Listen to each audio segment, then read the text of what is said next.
Howdy, folks. Welcome back to a summer edition of Viva La Cats. I am your host, Justin Hiles, accompanied by my great friend, Steve Maurer, and we are here today to talk to you about pretty much one of the very few points of news over the entire summer, which is that the Bearcats have finally dropped their new Nike jerseys for football as a official full-time sponsor under Nike.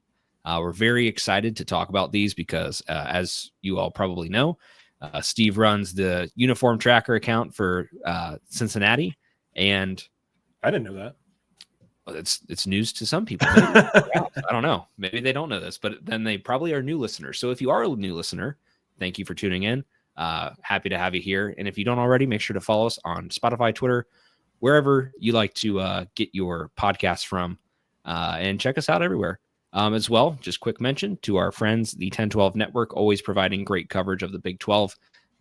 As always, going to be with those guys throughout this upcoming season. So super excited for that. All the great coverage of this very fun conference. Going to be a very interesting year.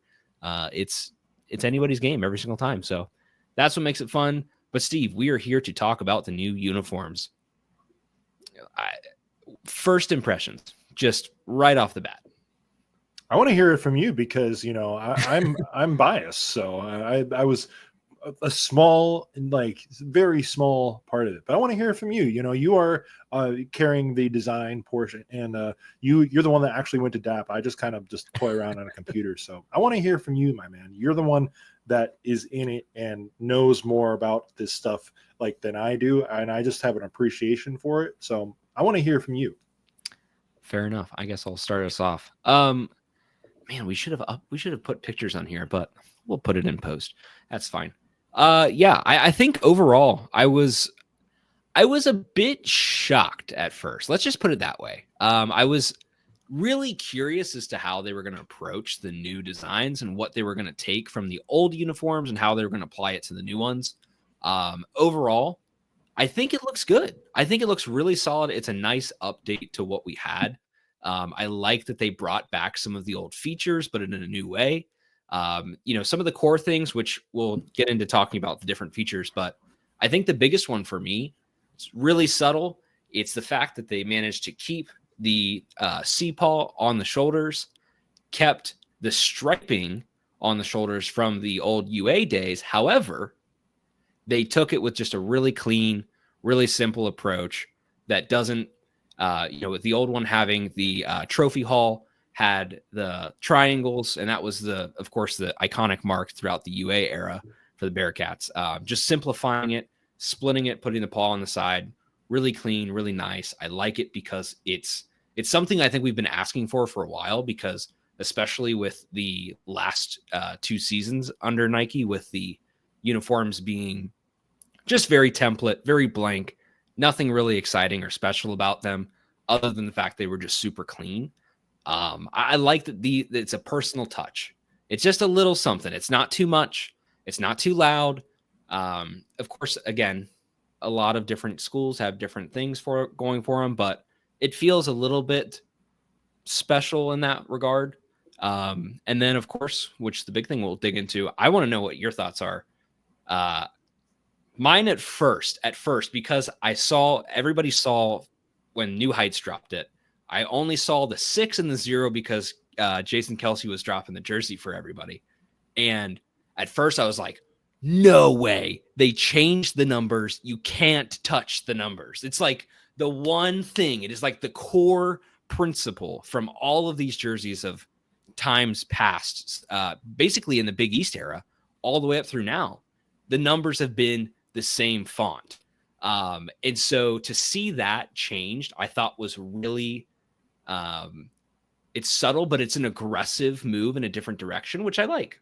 At first I was a little bit iffy on it, but then I saw the rest of the numerals 1 through 0, and then I got a little bit more on board. That's completely fair. And so, I was part of the information gathering process for the uniforms. So I didn't get to see them beforehand. I got to see them at the same time as everybody else. But shout out to Spencer Tuckerman, who helps run some of the digital content for Go Bearcats, formerly the great host of the O Varsity Twitter page, which lives on in Bearcat lore. But like he didn't have to do that, but it was a cool, just like thanks to him bringing me in, just to like provide a couple of little details here and there. So, nothing too crazy. Just like for example, the one detail that I was able to provide was that this was the first time since 1982 that the red helmet as actually matches the color of the jersey. We've had the satin helmet before, and we had the light red helmet for a couple of years there, and the Belk Bowl helmets with the chrome and then the carbon fiber finish on those two. But this is the first time where there's been a specific color that has matched the red jersey, called Bearcats Lightning, by the way, which I kind of like. It's kind of fun. I'm currently wearing the Bearcats Lightning visor, not really, but I'll call it that. And then the other thing was just talking about how we've worn black as our primary helmet color since 1983. TV numbers were back for the first time since 2018. Big plus on those. And then the number font, like you mentioned, it was a modified version starting in the UA days, where they made it more straight up instead of italicized. But first new font, like first new number font really since 2005 when we were starting in the Big East. So all those things combined, Justin, I do really like what you said about the Cincy stripe. I do think like the triangles got a little dated, and it kind of got like to a point where it needed a little bit of a refresh. So it went away and came back, and I do like that it builds on like the already italicized CPAW, and like the lines match that. They're not straight on lines, they're diagonal lines that match the direction that the CPAW is going, which I think is good. The other thing too, Justin, that we mentioned that you've brought up in the past was that the collars are the same color and the cuffs are the same color as the base of the uniform, which honestly, it was a lot better. I didn't mind that the white uniform had the black collars and Taking cuffs. It out of my mouth. yeah. But I think the red collar and cuffs on the black uniform kind of stood out a little bit too much. So they took that away, which was great. I think it was a good addition. And then, made it pretty simple. Like it's the Cincy script on the red uniform is great. I love it a lot. And I don't know this is not me reporting anything, so please do not don't clip this and say this is going to happen, but I'll just say I would love to see that Cincy script as a helmet decal on the red unis to match it. Or if you make the Cincy script and put on a black helmet or something like that. There's a lot of different options you can do with it, but it's kind of and then paint stripes too. Like I do like that the pants have stripes. Those are kind of a new addition, which are fun. So, it's kind of cool that we now have uniforms that we can really call our own. And I know the team did work hard on a shortened timeline to make sure that we had uniforms in 2023 that were still within the same vein. And definitely don't want to shorten their work on or discredit their work on that. But, same team came back together and really cooked on this one. And for sure. I think the black and white were really good, but man, the red, it goes really hard, especially now that the helmet matches the rest of the uniform. It's a good look, dude. I don't know how I felt about it the first time. There we go. We got a little presentation going on. I got to add it in while we're talking about it. Might as well. Boy, nice. So we got the white on screen. If you should be watching these episodes, not just listening. You can do a double listen and watch on youtube.com/Viva La Cats pod. We got the white one up on screen now. I like the white one. It's nice. And then the other thing too, Justin, is that we have outlines on these numbers now. Trimmed in red for both the black and white, and then trimmed in black for the red uniform. So I really like the direction that they were going, and the number font. If you noticed, by the way, it was on the lockers at the practice facility when that reveal happened, and so some people kind of got the hint a couple of days before that those were gonna that those might be part of the reveal. But I like them. I don't think I think your concerns are definitely or your thoughts were definitely valid. I do appreciate that we have our own unique font, but it's kind of fun to have football and basketball be a little bit different. And I think basketball doesn't need to change theirs. I think football will be just fine with this new with this new number font. So overall, I'm a big fan. I like the direction, and I think they're going to be one of the better looks in the Big 12. I know some people were going to complain regardless about what what direction they were going to go with, because I guess Nike's has like boring uniforms now or whatever. But I don't know. They're way better than TCU's, at least. I like them a lot. Yeah, for sure. I mean, I think it's very easy to like look at a lot of these uniforms and say, oh, it's very blank, it's very simple.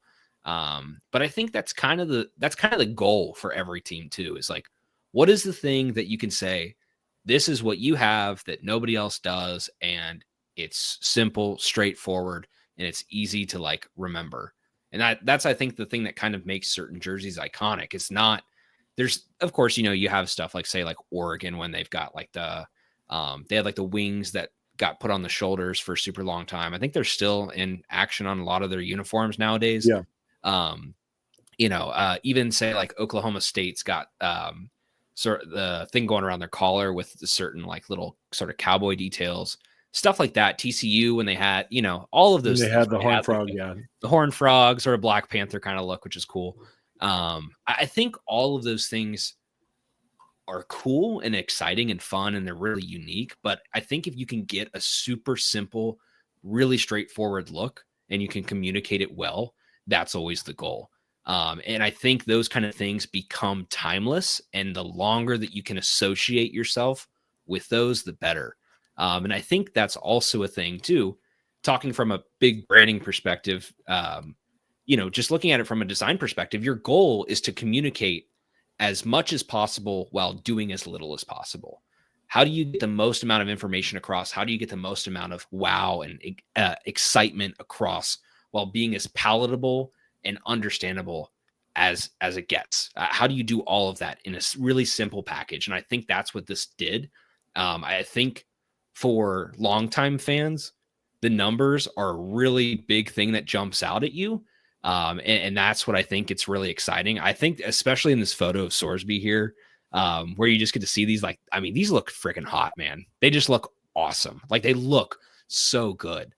Do you know, Justin, when Pardon My Take rates new uniforms and says like they look fast, like these numbers, like especially like the white uniforms, they look fast. Like they do. With the numbers too being a little bit like italicized too, like they look fast. Well, and that's kind of the thing, is like, I think there's a certain very considered choice to change the numbers, because again, like, we were the only team in D1 football that had the font that we did for the numbers that we have.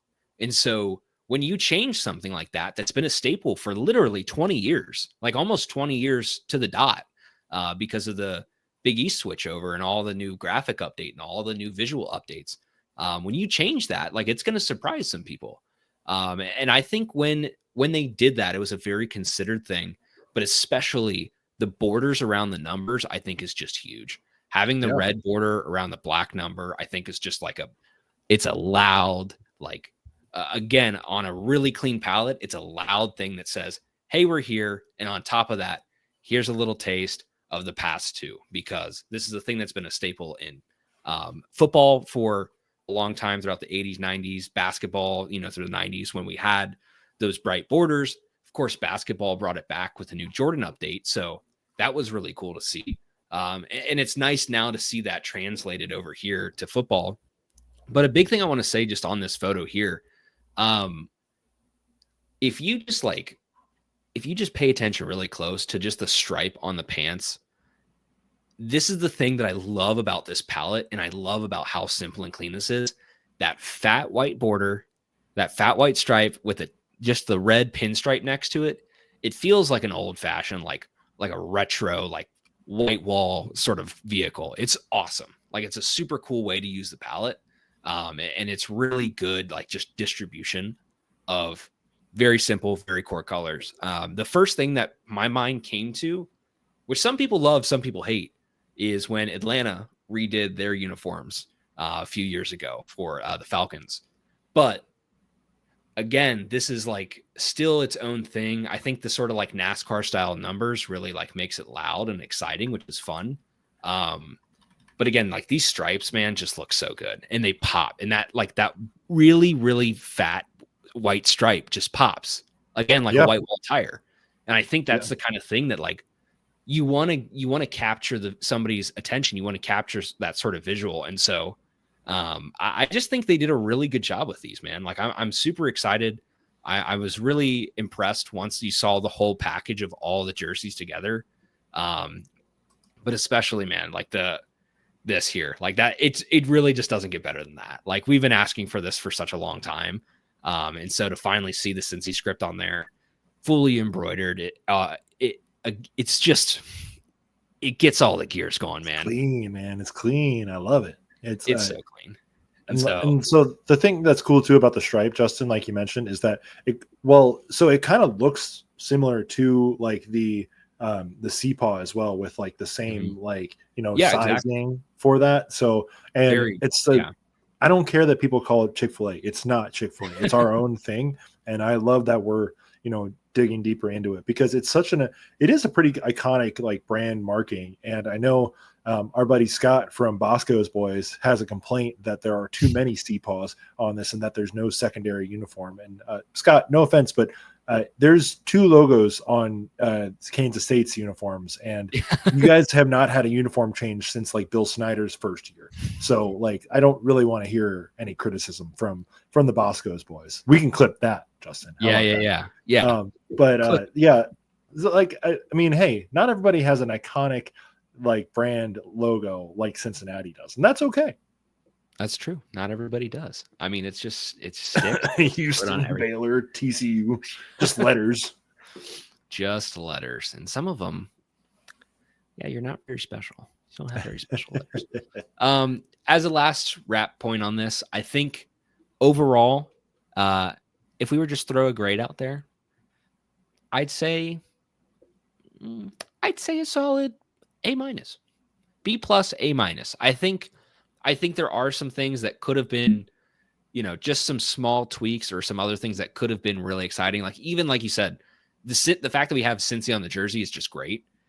But putting that on a helmet or really getting loud with that and just throwing it on like an alternate like the red, those kind of things I think are just what put it over the top.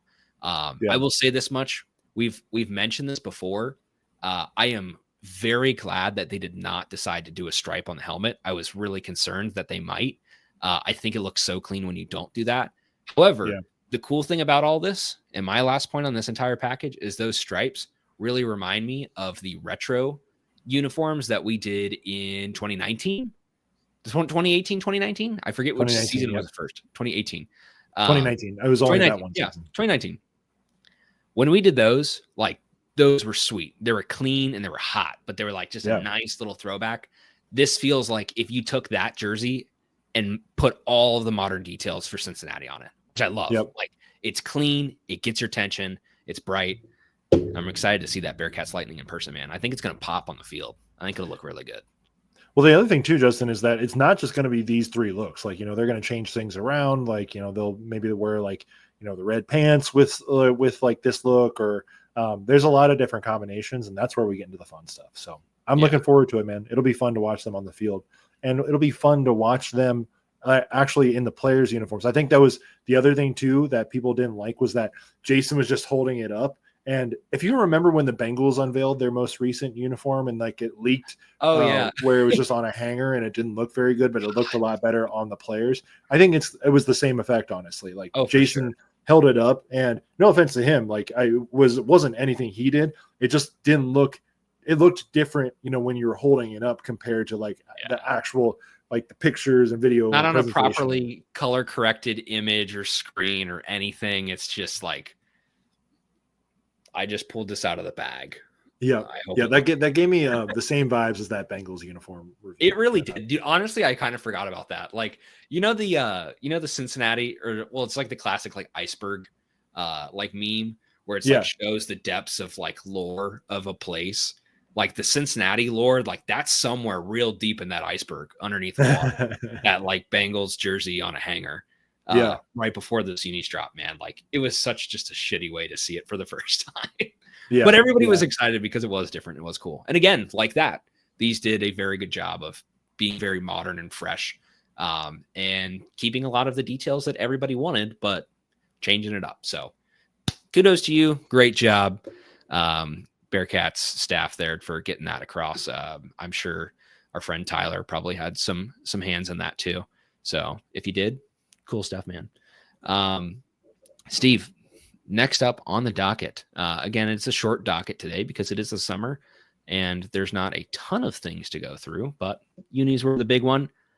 Next up, biggest 12 media days. So these start tomorrow. Bearcats already en route. Well, I guess they're probably there already in Arlington. So first thoughts. Yeah, so we are going to have 4 guys there along with Coach Satterfield, which is why I'm wearing the visor today. If you're watching on the YouTube, you would have seen that already. We got Dante Corleone, a little known guy from Coleraine, senior. Not really sure much about him. Some people say he's the Godfather. There's also Gavin Gerhardt, Joe Royer, and Brendan Sorsby, who will be joining Scott Satterfield in Frisco at the Star. And so this will be like a good group. Dante and Joe Royer were named preseason all-conference for offense and defense. And if you're interested, Justin, the league did away with the preseason media rank and coaches polls because good point to and talk. I like this just real quick, just because it doesn't feed into that preseason ranking thing where it's just kind of a self-fulfilling prophecy. And then we know that the AP and the coaches poll will still do their preseason thing. And basically it'll be like, well, they were ranked preseason number 10 and they rose to number 5. So they, that means they're good. And it's like, we shouldn't be basing things off of preseason stuff. So I kind of like the strategic decision. And also Phil from the 1012 pod, our boss man, has this stat that every year one of the teams picked within the bottom 3 of the preseason media poll goes on to either be in or win the conference championship game or win the conference championship game. So It was kind of like a poll where, last year Utah won the preseason poll and they kind of fell apart. And that was because of Cam Rising. That was an injury. That wasn't because they were bad. But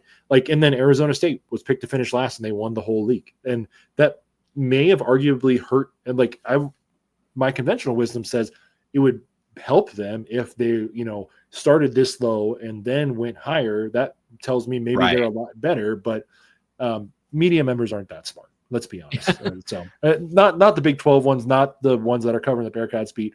All of you are the smartest people I know, but the rest of them, there's certain other podcasters out there and stuff. You know where to come to. You know where to find your news. So I do kind of like that, and I do like that they were able to pick, just the players. I think it's a better honor for the players. Maybe they'll do away with that eventually, because I think Jalen Daniels kind of got some flack for being the preseason offensive player of the year for Kansas last year, and then they didn't start out that well, and then so maybe they'll do away with that too. But I don't think it hurts to honor the players, especially in an era of NIL and profit sharing and things like that. So I don't think that's a bad thing, but I do kind of like the decision to go away from the preseason poll. For sure.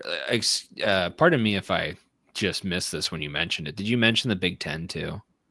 Oh, I did not. Did they do that too? I believe it. I could be screwing my words up here. I need a fact check, but I think the Big 10 also did away with the preseason polls. There was another power conference that did the same thing. Okay. But regardless, doing away with those polls, I think, like you said, it's very good. It eliminates a lot of that bias. And if you think about last year, full stop, if you just went in with a clean slate and said, BYU, we're not going to consider it. Arizona State, we're not going to consider it. We're not going to consider any of these teams to be better or worse than each other. I think that the shift in the top 25, in the AP poll, and all of that would have been dramatically different, because if you look at BYU, they had to do so much work. When they started off 9-0, they had to do so much work just to get up to the point that they were. I think they got up to I don't remember what it was, 10 or 11 or so in the top 25, but they had to go 9-0 to get to that point. If you see some momentum after 3 or 4 weeks and you don't have that initial bias that says this team is good or bad because of how the media in your own conference ranks them, I think it just sets all of these teams up for more success. And I think of something like Cincinnati too, even for us, if you were to I don't know what you would say here, but if you were to take a temperature check on this team and say, where would they be ranked if you ranked everybody from like 1 to 136 now? If you ranked all of these teams in order, the Bearcats probably fall somewhere between 45 and 60, quite honestly. So I think they're somewhere in that bracket. But if we start off and we beat Nebraska and Arrowhead and we start making some momentum, we go 3 or 4-0. I think you might see them cracking in the top 25 where they might not have to do quite as much work to get there had they had a lot of bias that says, actually, the Bearcats are going to be 15th in the league. Like, it's just, it does so much more for the team. So I agree. Like, I think it's a huge thing. And I really hope that more teams start doing it because it just starts everybody from a more collective neutral, which really helps. It's just the way that the season's looked at. You don't look at a team and say, oh, that team's good because they're ranked. I mean, how many times can you think of a team in football or basketball that's ranked preseason wherever, top 10 every single time, and then they fall out of the top 25 every time? I mean, look at Miami. We just had some shit thrown back and forth with Miami, but like Miami's a team that's been perennially picked as like not Miami, Ohio, Hurricanes, Florida, picked perennially like every year is like, oh, they're going to be a good team, or like a Florida, they're going to be a good team. Every once in a while, they'll have a good team that is worth the snuff, but usually those teams start in the top 25 and they fall out every single time because they have a good recruiting class, but nothing backs it up once they actually get on the field. So those kind of things, I really hope we can start to do away with a lot of that bias because it's just annoying, man. But just for record keeping, Cincinnati's current post-spring SP Plus ranking is 66 in the country, which 67, yeah, we'll see. You know, I like Bill Connolly, but we'll see. You know, we'll catch you in August. You know, but you're right, Dustin. There are 136 teams now, so there are 136 teams, and I'm trying to find this, man. I didn't see anything else for another conference like canceling their preseason poll. So I'm willing to believe you. I just haven't seen it yet. So I know I saw it somewhere. I mean, that's how it is. You see it somewhere on the internet, which makes it true. So yes, exactly. You know, who knows? But one photo I wanted to throw up here, which I just had to say, cool to see all the guys together. If I can get this, where is it at? Cool to see all the guys together out for their trip to Arlington. I just have to say this, Gerhardt, very selective choice wearing jeans in the middle of that. That gives me like farm boy vibes. You know, he's moving some hay. Oh yeah, for sure. Moving some weight, baby. Yeah. You're going to you're taking a trip to Texas. You're wearing jeans. I love it. Is he? I like. We're not able to see, but I would love to see if he's wearing boots. He's from Xenia, Ohio, so that is jeans country. You know, that is jeans country. He's wearing the other boots. thing, you can see it in the photo. You can't see it in the crop on the screen, but you can see it in the photo. Oh, he is wearing boots. He's got some boots on. Yeah. Oh, okay. And then I'm glad to see that Dante was able to go because obviously he wasn't able to go last year. So I'm glad that he's there this year. Yeah, for sure, man. I looking at everybody's kicks, I think, you know, Sat's just chilling. Sats looks like he's a very commercial guy, man. Very commercial guy. He's got the little loafers on. We got some J's rocking in here. Got some Nikes on. Got some boots. Really hard to tell what the Godfather's wearing here. I can't really tell. He's got black shoes on, but you know, they're kitted out. They're ready to go, man. I don't know. I'm excited for it. It's cool to see that the core's here. You know, see some representation from both sides of the ball. And you know, these are the core guys. These are the leaders. These are the people that, you know, this team's going to be built on. So it's always nice to see those guys out there, and we'll see what happens, man. But yes, sir. We've talked some different points on there. Is it time? It is time. Let's do it. Let's do it. All right. We're going to hop into our preseason picks. We're switched on the screen. So if you're joining at some point in the middle of the show, I'm Justin and he's Steve. But we are flipped on the other side, so it just doesn't want to go back for us. I don't know why. People know the lore. They should know the lore. They should know. Yeah, you know the lore. If you're listening to a summer episode for us, you definitely know the lore. All right, preseason picks. Steve, do you want to start us off? Yeah. So in the same spirit as the Big 12, where they have an offensive, defensive player of the year and a newcomer of the year, I wanted to do that Bearcats style and see who our picks are for Offensive Player of the Year, Defensive Player of the Year, and Newcomer of the Year. So I'm going to start on the offensive side of the ball.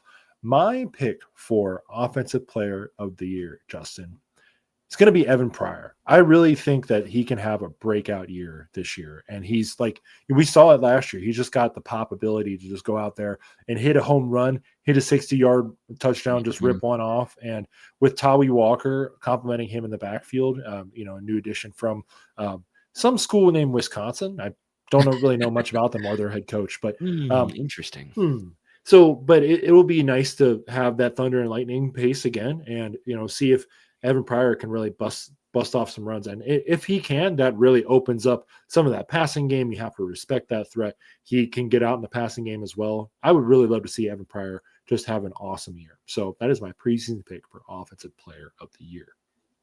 Very good pick. I honestly was going to say Evan too. I think for me, it's a strong tie between Evan and Brendan, but I think for Pryor, like, it's just, you're stepping into a role that Cincinnati has really done very well, producing some good running backs. And of course, because Satterfield's system is so reliant on splitting the reps, I think that worked really well last year for Corey. And to see him be put in a spot now where, Pryor can take a lot more reps and a lot more of those, longer drives instead of just getting, put in for the, the extra punch for the longer run, just to actually get him some more minutes and get him some more time on the field and more reps. I think he could really break out as compared to last season, where he was already doing a fantastic job. But to counter that, Sorsby, man, you saw what he had last year. Yeah. I think everybody could clearly see, if he could clean up a few elements of his game and just make some smarter decision, especially as the season went on. He started off really hot, but if he can kind of just clean up on that, get over his little, just first year with the Bearcats, of course, as sophomores, and now it's junior year, but get over kind of a sophomore slump for him halfway through that season, if you will. I think when he cleans up a lot of that, he could be like a top 5 QB in the Big 12 very easily. He just has to stay clean and make good decisions. And if he does that, he was already passing lights out in some of those games, and he's been really on the money to have Royer and Pryor and all those other guys and Allen, just such a combination of different talents and different weapons at your disposal. I think Sorsby could really take off this year. So yeah, I would love to see it. It's a really tough choice. Yeah, but and he's getting a little bit underrated, kind of people calling him lower half of the Big 12. Just keep feeding him that bulletin board material. We'll see what he does with it. Oh yeah, I'm sure. Real quick, Defensive Player of the Year. I think we should be unanimous. It's the Godfather, right? And it has to be. He's our guy. What else can we say about Dante Corleone? He's just it's just such a cool thing that he stayed, for all 4 years and has actively taken a part in being, part of this program and part of this rebuild. And then also too, Justin, the best part, he has his own custom dumbbells at the new practice facility made specifically for him. He is our program. So we got to pick him. That's our guy. Yeah. There's no disagreement there. So who is your newcomer of the year? I put a couple on there, but I wanted to leave it up there just, for your interpretation. I'm going to say this with hope. I'm going to say McDoom. We need shutdown corners, man. We need that to make a drastic improvement based off of the past season or two. And if we can really see some improvement on this team and what's the difference between winning and losing some of these tight games, it's gonna be those guys. You have to get that figured out, and you have to be able to shut down some of those drives and some of those punchier teams like a Texas Tech last year that could just, kept burning us on everything. If it wasn't up at the front of the line, it was in the backfield. If you can get those guys locked down and just stop one drive here or there and be that key player that can do that, it can really turn this team from a 5-win team up to 8 or 9. that difference I think could be huge, and it really all starts, with those guys back there. So I'm really hopeful, and we need to see improvement there. So I'm picking it and hoping that sticks. Yep, I completely agree. I'm going to pick an offensive guy just because I really think, just with the step up in wide receivers that we have, that can open up Brendan a lot more. And Cyrus Allen from Texas A&M, like I really think he can be kind of that guy to open it up a little bit. Don't really know much about what he did last year, to be honest. I'm kind of looking up his stats on the fly, but so originally at Louisiana Tech, Texas A&M, he had, one touchdown last year, 15 yards per reception, only 18 receptions last year. But, if Texas A&M came and got him from Louisiana, where he had 778 yards in his sophomore year in Conference USA at Louisiana Tech, I think he can definitely put up some numbers, and maybe just didn't get as much shine in an offense at Texas A&M, but hopefully he can really come in and give the Bearcats that offensive punch they need. Honorable mention to Jeff Caldwell too, from FCS Lindenwood. He was catching everything in spring practice, but man, one of those wide receivers, and I'm picking Cyrus Allen because of that reason. If he can just step up and be the dude, and just go out there and win some 50-50 balls, get us sometimes that offensive passing attack looks stagnant at the end of the year. So as long as he's able to help us keep that fresh, then that would be huge for us. So, but I agree with McDoom. That's a great pick. Yeah. Like I said, it's, again, I feel like that's the one, if there's one thing that you can kind of, you can make it an issue or make it a problem if you want, or you can just leave it as it is because it's uncertainty in the off season. Just a bit of uncertainty every single season around so far. The sort of Satterfield era. It's like, what are we actually going to get? And are these guys going to work out? Is it going to be everything that we're told it's going to be?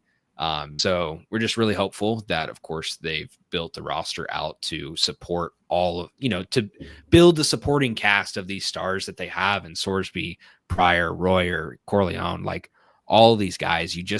You have a really strong core there. Go out and help them win some games. Go out and give them what they deserve, because these guys are really good. And I'm just glad that for some of them, we have them still for another year or two. Transfer portal be what it is. We've got some eligibility left on some of these guys, and I think we're going to have a good squad. But you want to see that upward momentum. You want to see this team build to the product, and to be the team that and love with the Bearcats, and be the team that goes out there and beats the shit out of some people. That's what we want. We want to see the Bearcats beat up on some of these teams, and it's it's kind of been the other way around for a little bit. So I love it. Got to course correct. I'm all for course correction. Let's I'm wearing a Birmingham Bowl shirt for those of you who are listening still and not watching like we've asked you to. A Birmingham Bowl level bowl is perfect for me this year. That's all we need. Just get to that bowl game, and let's keep building, keep grinding, keep going. I would love to see that. I would like to go to a Bearcats bowl game. That'd be nice. They have been going to the Liberty Bowl. The Big 12 has been going to the Liberty Bowl lately. So maybe somewhere in your backyard. I don't think they're going to go to the Music City Bowl, but maybe the Liberty Bowl.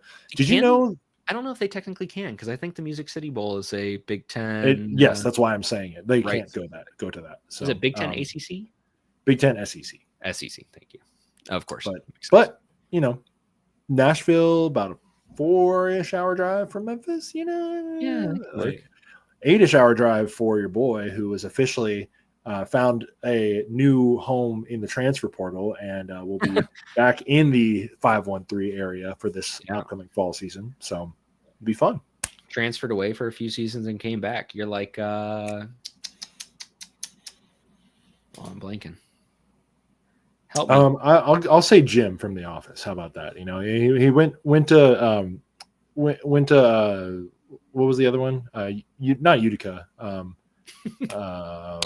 Stanford. He went to Stanford for a little bit, and then went back to Scranton. So yeah, you're like a Ben Bryant, Oh trans- yeah, I like that. There we that go. you Yeah. just can't stay away. It's just like, oh man, I But I'm love not leaving after that.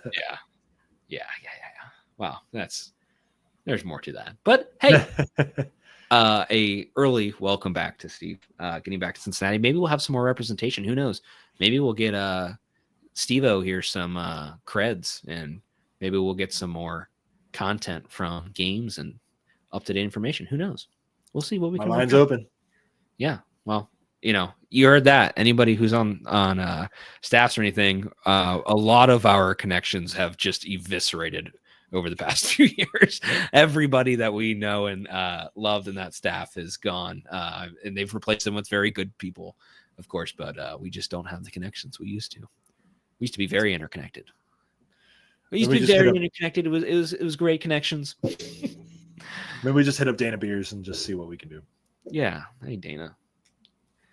I could use a beer. Yeah. So that's it. And hopefully by the time we do our next episode, which again, August is right around the corner, we'll probably do our next episode after camp starts, get some of that first information rolling in from there. And once the season gets closer, we'll start ramping this up and get back to a regular weekly schedule. But in the meantime, enjoy your summer, folks. Go out, swim, get some sun, get some rays, sweat a little bit. It's hot here in Nashville. I know that. It's just going to continue to be a just pool in everywhere you go. It's disgusting. But hey, it's fun. That's what it is. So thank you for listening this week, folks. We really appreciate your support. We really appreciate your ears. And if you made it this far in the episode, go ahead, give us a rating, leave us a review. We'd appreciate it. And if we just do something bad, tell us. If you want to see some other type of content from us, tell us. We don't do all types of content, but we do some types of content. So some things are off the board, but not everything. And we still will get Joel to do his punishment, which is we are going to make happen.